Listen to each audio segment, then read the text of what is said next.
인더스토리의 임규태입니다. 이 시즌 3를 통해서 교통과 물류를 다룰 예정입니다. 첫 번째 강연의 주제는 바퀴입니다. 바퀴가 왜 중요한가? 회전 운동을 직선 운동으로 바꿔준다는 것입니다. 기록상으로 볼 때 바퀴가 가장 먼저 등장하는 것은 바로 수메르 문명입니다. 통나무를 그대로 잘라서 그 단면을 자른 면을 이용해서 바퀴를 만든 것입니다. 카데시 전투를 기록한 벽화입니다. 그런데 여기 보시면 이렇게 바퀴살이 달려있는 마차를 타고 있는 것을 확인할 수가 있습니다. 바퀴 혁명을 설명하기 위해서 꼭 얘기해야 되는 것이 바로 자전거입니다. 1818년에 독일의 바론 칼 드레이스라는 사람이 발명을 했습니다. 새로운 형태의 바퀴가 등장하게 됩니다. 스코틀랜드 로버트 톰슨이 처음으로 바퀴에다가 고무를 입히게 됩니다. 1895년에 파리에서 파리 보르도 랠리가 개최가 됩니다. 파리 보르도 랠리에서 참여한 푸조의 차가 있었습니다. 이 르클레어가 왜 중요하냐면은 공기가 주입된 최초의 자동차 타이어였습니다. 이 내연기관을 최초로 만든 인물은 프랑스의 르누아르라는 사람입니다. 폭발을 이용해서 회전 운동을 만드는 것이 가장 중요한 목표였습니다. 그죠? 그래서 이걸 가지고 뭐든지 만들 수가 있었어요. 다임러와 메이바흐는 자신들이 만든 그 소형 엔진을 가지고 라이트 바게라는 것을 만들게 됩니다. 이게 뭐죠? 오토바이입니다. 오토바이. 내연기관 이전의 시대. 우리는 과연 어떤 것들을 타고 다녔을까?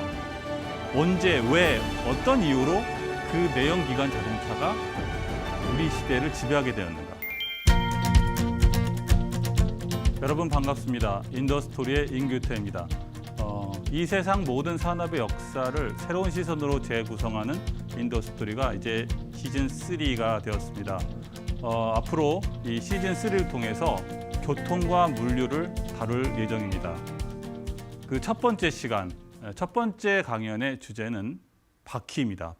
자, 우리가 바퀴 하면은 무슨 얘기를 하나? 가장 많이 하는 얘기가 바퀴는 인류 최고의 발명품이다. 이런 말을 합니다. 저도 동감하고요. 특히 엔지니어로서, 공학자로서 이 말에 매우 공감합니다. 하지만 왜 바퀴가 인류 최고의 발명품인지에 대해서는 사람들이 생각하지 않죠. 네. 그 부분을 간단하게 아주 설명을 드리도록 하겠습니다. 바퀴가 왜 중요한가? 바퀴가 왜 위대한 발명인가? 네, 바로 회전 운동을 직선 운동으로 바꿔준다는 것입니다. 아직까지 여러분이 잘 이해를 못하셨을 수도 있는데 회전 운동을 직선 운동으로 바꾸면 어떤 일을 할 수가 있을까요? 첫 번째, 두 번째 두 가지가 있는데요. 첫 번째는 바로 동력으로 전환하게 됩니다. 회전하는 토크의 그 힘을 직선 운동으로 반환함으로써 어떠한 것이든 할 수가 있죠. 방직기를 돌린다든지 아니면 무거운 것을 들어 올린다든지 여러 가지 일들을 할 수가 있죠. 또 하나 바퀴가 할 수 있는 중요한 일은 회전 운동을 직선 운동으로 바꾸면서 할 수 있는 중요한 일은 바로 이동입니다. 공간의 이동이죠. 네. 동력을 사용해서 계속 회전 운동을 하게 되지만 실제로 그 회전 운동이 어떠한 물체를 이쪽에서 저쪽으로 이렇게 공간 이동을 시킬 수가 있죠. 네, 그렇습니다. 그래서 제가 바퀴를 교통 물류 시리즈의 첫 번째 주제로 다룬 것입니다. 자, 그러면 본격적으로 이 바퀴의 역사를 다뤄보도록 하죠. 네, 인류 역사가 가장 오래 기록된 곳은 바로 피라미드입니다. 자, 사람들이 이 피라미드를 볼 때 이 피라미드를 어떻게 만들었는지 굉장히 궁금해하죠. 네, 아직도 정확하게 밝혀진 것은 아니지만 여러 가지 방증을 통해서 이 거대한 피라미드를 그 고대인들이 어떻게 만들었는지 그렇게 비밀을 하나씩 밝혀내고 있죠.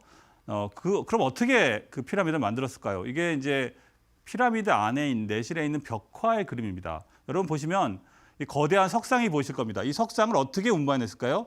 이렇게 많은 사람들이 밑에 썰매를 달아서 운반을 했습니다. 이것은 벽화 안에 있는 기록이죠. 네.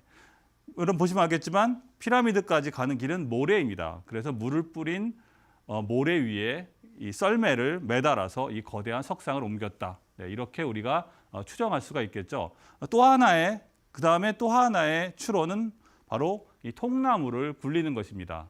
거대한 돌 밑에 이 통나무를 여러 개를 놓고 그 통나무를 굴려가면서 무거운 그 벽돌들을 운반했다. 이렇게 추정을 하는 것입니다. 자, 그러니까 고대 피라미드가 만들어지던 시기에는 아직 바퀴란 것은 존재하지 않았다고 추정할 수가 있겠죠. 그렇다면 인류 역사에 언제 처음으로 바퀴가 등장할까요? 바로 메소포타미아의 수메르 문명입니다. 네. 뭐 사실 메소포타미아 수메르 문명은 모든 우리가 갖고 있는 모든 인류 문명의 시작이라고 볼 수가 있겠죠. 그 이유는 실제로 수메르가 모든 것을 정말 그 시기에 만들었을 수도 있지만 인류가 갖고 있는 역사가 거기까지죠. 가장 오래된 역사이기 때문에 우리가 그런 결론에 도달할 수 했다고 볼 수도 있습니다. 어쨌든 우리 기록상으로 볼 때 바퀴가 가장 먼저 등장하는 곳은 바로 수메르 문명이다. 이렇게 이해하면 될 것 같습니다. 하지만 이 수메르 문명 안에서도 이 바퀴가 그 안에서 몇 번의 과정을 거쳐서 변환을 하게 됩니다. 발전을 하게 되는데요. 최초의 그 수메르 문명이 만들었던 바퀴는 통나무를 그대로 잘라서 그 자른 면을 이용해서 바퀴를 만든 것입니다. 이렇게 하다 보니까 내구성도 떨어지고 만들기도 힘들겠죠. 적어도 이만한 통나무를 구해야 되니까요. 그러고 나서 그 뒤에 나타난 것이 바로 이 세 개의 판자를 엮어서 바퀴를 만드는 이런 방법이 등장했죠.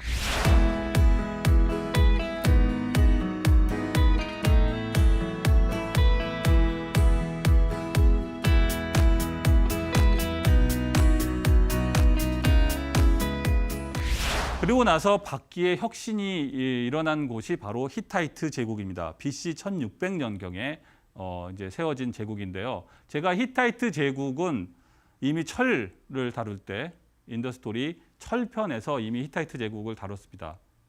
히타이트는 한마디로 말하자면은 모든 공학적인 발명이 이루어진 곳이다 이렇게 생각할 수가 있겠어요. 그래서 철기 문명이 시작된 곳이라고 제가 이미 설명을 드렸고 오늘 또 말씀드리는 것은 히타이트 제국에서 이 바퀴살이 달린 우리가 현재 사용하고 있는 바퀴가 발명되었다 이렇게 볼 수가 있습니다. 이거 여러분이 보시는 이 조각이 바로 히타이트가 인들이 사용하던 마차인데요. 여기 보시면 명확하게 바퀴살이 달려있는 바퀴를 확인할 수가 있겠습니다. 네. 히타이트 제국은 철기 문명과 함께 철의 재련 기술과 함께 바퀴도 발명했다. 그래서 이 히타이트인들이 만든 마차를 이용해서 히타이트들은 이 마차를 이용해서 정복을 하곤 했습니다. 정복을 할 수 있어 이웃 나라들을 정복할 수가 있었죠. 이 카데시 전투는 인류 역사상 가장 오래된 전투의 기록입니다. 아주 디테일하게 그 전투 상황이 기록되어 있죠. 자, 이거 살펴보시면 이 카데시 전투를 살펴보시면 위쪽에 빨간 나라가 히타이트 제국입니다. 현재 터키 지역이죠. 그리고 아래쪽에 이집트, 초록색의 이집트 제국이 있었습니다. 당시 이집트는 람세스 2세가 다스리고 있었고요. 자, 그래서 카데시라는 곳은 바로 정확하게 히타이트와 이집트가 만나는 곳이었죠. 이 카데시 전투가 그래서 왜 중요한가? 바로 북쪽의 히타이트 제국과 이집트 제국이 서로 한판 승부를 벌인 매우 전략적으로 중요한 전투였던 것이죠. 그런데 이 카데시 전투의 기록에 이런 부분들이 아주 상세히 기록되어 있습니다. 전차전이 거기 묘사되어 있는데 그 카데시 전투에 동원된 전차 숫자를 양측을 합하면 무려 5,000에서 6,000대 정도가 투입되었다고 그렇게 기록에 남아 있습니다. 네, 당시 카데시 전투를 기록한 벽화입니다. 이 벽화를 잘 보시면 잘 안 보이시죠? 그런데 아주 상세하게 묘사되어 있죠. 그 당시 상황을. 그런데 이 실제 벽화를 보시면 여기에 이 전차는 이 마차는 람세스 2세를 묘사한 것입니다. 여기 보시는 것을 실제 벽화죠. 그런데 여기 보시면 이렇게 바퀴살이 달려 있는 마차를 타고 있는 것을 확인할 수가 있습니다. 네. 자, 그래서 이 카데시 전투를 보면 적어도 BC 1300년, 13세기 경에는 이미 마차, 바퀴살이 달린 제대로 된 지금 아주 오랫동안 우리가 사용하는 그 마차의 원형이 이미 그때 널리 보급되었고 사용되었다. 이렇게 우리가 확인할 수가 있겠습니다. 그리고 이 마차 문명은 단지 중동 부근에만 멈춰 있지 않았어요. 상나라, 상나라 은허라는 곳입니다. 상나라는 중국 역사적으로 기록되어 있는 가장 오래된 나라입니다. 그 상나라의 은허, 수도였던 은허에서 이 마차의 유적이 발견되었죠. 그 추정 연대는 BC 1300년입니다. 여기 보시는 것처럼, 이 사진에 보시는 것처럼 1300년의 경에 무덤에서 발견된 이 마차의 바퀴살이 명확하게 보이고 있죠. 네.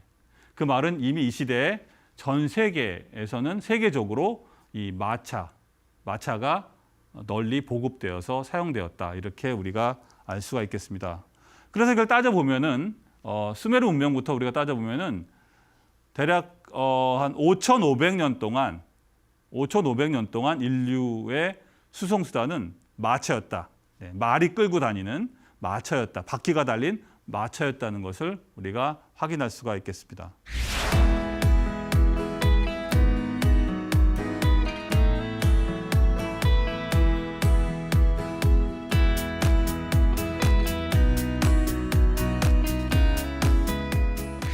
바퀴 혁명을 설명하기 위해서 꼭 얘기해야 되는 것이 바로 자전거입니다. 이 자전거는 1818년에 독일의 바론 칼 드레이스라는 사람이 발명을 했습니다. 발명했는데요. 이 자전거의 이제 발전 과정을 살펴볼 필요가 있습니다.